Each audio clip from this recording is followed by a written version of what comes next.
အားလုံးပဲဒီရှင်းလင်းချက်လေးကနေကြိုဆိုပါရစေ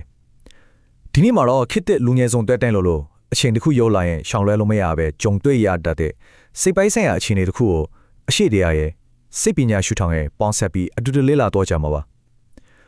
လူသားရဲ့တဘာဝအရပါလေလက်ရှိအခြေအနေမှာပဲဖြစ်ဖြစ်အတိတ်ကအခြေအနေမှာပဲဖြစ်ဖြစ်အချိန်နဲ့ကြာလာတဲ့နေမြတစ်ခုခုပြောင်းလဲတော့ဘလို့မျိုးတေချာပေါက်ခန်းစားဖူးကြမှာပါကဲဒီကြောင့်အတူတူတေချာလေးဝင်ကြည့်လိုက်အောင်ဗျာအစာပိုင်းတုန်းကတော့ညာဘက်တွေဆိုဖုံးတဲ့အကြာကြီးပြောတတ်ကြတယ်လေ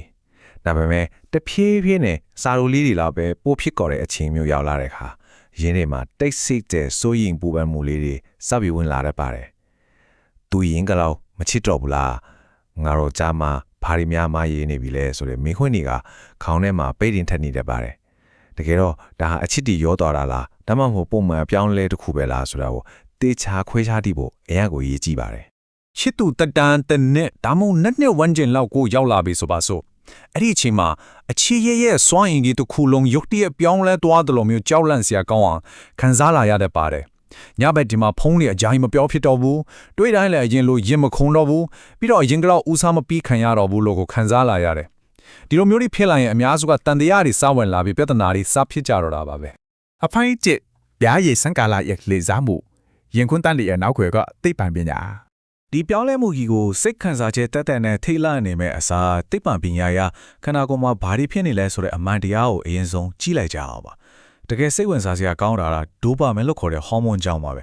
အချစ်ရဲ့ပထမဆုံး6လတာကာလမှာဆိုရင်လေဖုန်းလေးလင်းလာတာနဲ့ရင်တွေခုန်တဲ့ message လေးတစ်ခုဝင်လာရင်ကိုကဘာကြီးတစ်ခုလုံးလင်းထင်သွားလို့ခံစားရတယ်အဲ့ဒါအချစ်တစ်ခုတည်းကြောင့်ချီးပဲမဟုတ်ပါဘူးခန္ဓာကိုယ်ကထိုးပေးလိုက်တဲ့ဒိုပါမွန်ဆိုတဲ့ပျော်ရွှင်မှုဟော်မွန်တွေအမြင့်ဆုံးကိုရောက်နေလို့ပါဒါပေမဲ့လူတော်တော်များများကဒီလိုရင်ခုန်စိတ်လှုပ်ရှားနေရတာကမှအချစ်စစ်လို့အထင်မှားလိုက်ကြပါတယ်အချစ်ရဲ့အချင်းကာလာလေးကိုကြည့်လိုက်မယ်ဆိုရင်သူမြကနေ6လအတွင်းမှာဟော်မုန်းတွေအမြင့်ဆုံးကိုရောက်နေတတ်ပါတယ်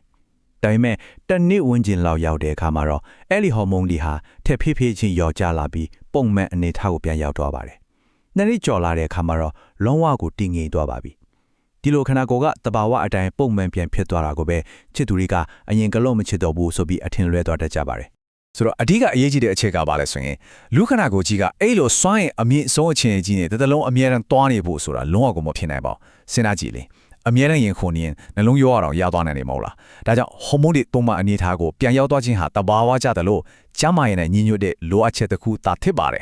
ဒါအချစ်တဲ့ခန်းချောက်သွားတာလုံးဝမဟုတ်ပါဘူးဗျအပိုင်းနှစ်ငင်းချမ်းခြင်းနဲ့ပြင်းလိခြင်းအမြင့်စစ်နဲ့ပြန်လဲသုံးသပ်ကြည့်ခြင်းအခုကျွန်တော်တို့မြင်လင်းနေပြောင်းကြည့်အောင်ဒီလိုအစပိုင်းကစိတ်လှရှားမှုတွေငြင်းကြသွားတဲ့အခါဘာတွေဆုံးရှုံးသွားလဲဆိုတော့ဘာတွေအသိရလိုက်လဲဆိုတဲ့ရှုထောင့်ကနေကြည့်ကြည့်ကြပါမယ်စိတ်ဝင်စားမှုတွေအပြန်လန်းဆက်သွယ်မှုတွေလျော့ကျသွားတဲ့ပြင်းသည့်ခြင်းနဲ့လုံခြုံမှုပြေဝရှိတဲ့စိတ်အေးချမ်းရတဲ့တက်တောင့်တက်တာဆုံးတစ်ခုတည်းကိုဝင်ရောက်သွားတဲ့ငင်းချမ်းခြင်းဆိုတာလုံးဝကိုမတူတော့ပါဘူးဒီနှစ်ခုကိုမကွဲပြားပဲရောထွေးနေရင်ဆက်ဆံရေးမှာအကြီးကျယ်ဒုက္ခရောက်တတ်ပါတယ်ခစ်တဲ့လူငယ်တွေရဲ့ချင်းတွေးတဲ့ပုံစံလေးတွေကိုမြင်အောင်ကြည့်လိုက်ပါချစ်တူတက်တန်းကြာလာပြီဆိုရင်တွေ့တိုင်း make up တွေအပြည့်စုံလိမ်ပြီးလာနေဖို့မကြိုးစားကြတော့ဘူးလေဟော့ပေါ်ဆိုင်မှာထိုင်စားနေရင်တယောက်နဲ့တယောက်စကားသိမပြောဘဲကို့ဖုန်းနဲ့ကိုကြည့်နေရင်တောင်ဘာမှအနေရခက်မနေတော့ပါဘူးအဆိုးဆိုးအညစ်ပတ်ဆုံးအကျင့်လေးတွေကိုတော့ပြီးပြီးသားလက်ခံပြီးသားဖြစ်နေပြီဒါဟာလမ်းဆုံးတွားတာမဟုတ်ပါဘူးဒါဟာအမှန်တကယ်လုံခြုံတဲ့ငြိမ်းချမ်းခြင်းအစစ်အမှန်ပါပဲဗျာအပိုင်း3အစိတ်တဲ့စိတ်လှုပ်ရှားမှုထောင်ချောင်း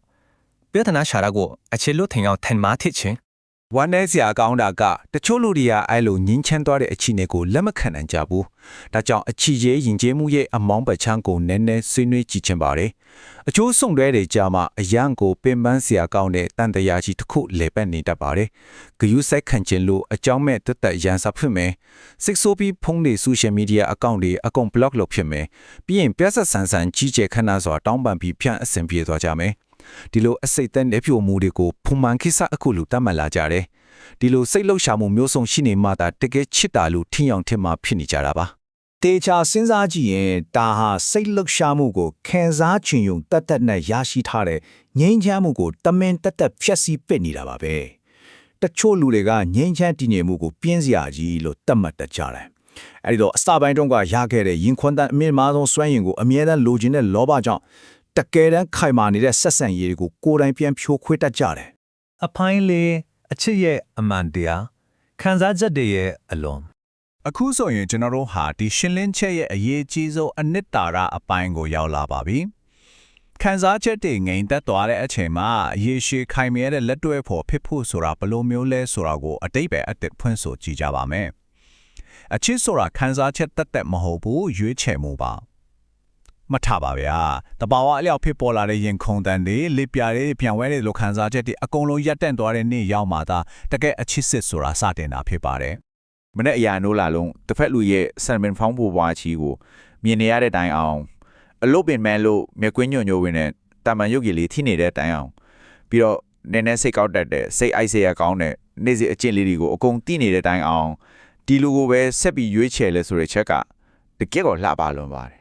ဒါကဘလောက်လှလှလပတူဖိုထားလဲဆိုရင်အချစ်ဆိုတာမော်ဆန်ဆန်ကောင်းကင်ကကြလာတဲ့အရာမဟုတ်ပါဘူးမနေ့မိုးလင်းတိုင်းနိုးထလာပြီးငါဒီလူကိုဘတော့မှလက်တွဲမဖြုတ်ဘူးလို့နေစဉ်နေတိုင်းတတိတူပြီးချမှတ်တဲ့ဆုံးဖြတ်ချက်တစ်ခုပါအချစ်ဆိုတာလက်တွေ့ကြနေစဉ်တိဆောက်ရတဲ့စ조사အားထုတ်မှုတစ်ခုဒါဖြစ်ပါတယ် အပိုင်းကမိပုံပွဲဥပမာ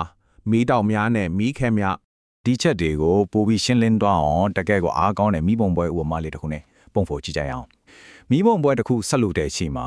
အစာပိုင်းလောင်ကျွမ်းတဲ့မိတောက်တီကအရန်ကိုလှပါတယ်ပူပြင်းတယ်ဒါပေမဲ့မြန်ပဲလောင်ကျွမ်းသွားပြီးအပေါ်ရန်နှွေးထွေမှုကိုပဲပေးနိုင်ပါတယ်ဒါကအချစ်ရေးရဲ့အစာပိုင်း6လနဲ့တူပါတယ်ဒါပေမဲ့အချင်းကြာလာတဲ့အခါမိတောက်တွေငိမ့်သွားပြီးမိခဲနီနီလေးတွေပဲကျန်နေပါတယ်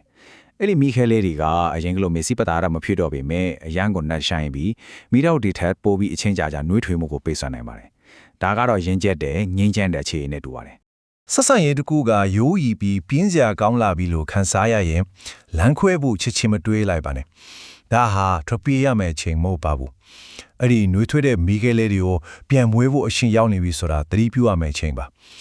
ဘယ်လိုပြန်ဖွေးမလဲဆိုတော့မြို့တွေက coffee ဆိုင်တဲ့လေးတွာတာမျိုးပြင်ဦးလင်ဒါမှမဟုတ်ပကန်းလိုနေရာမျိုးကိုခီးတူတူထွက်ပြီးအမတ်တရအသစ်တွေဖန်တီးတာမျိုးလုပ်နိုင်ပါတယ်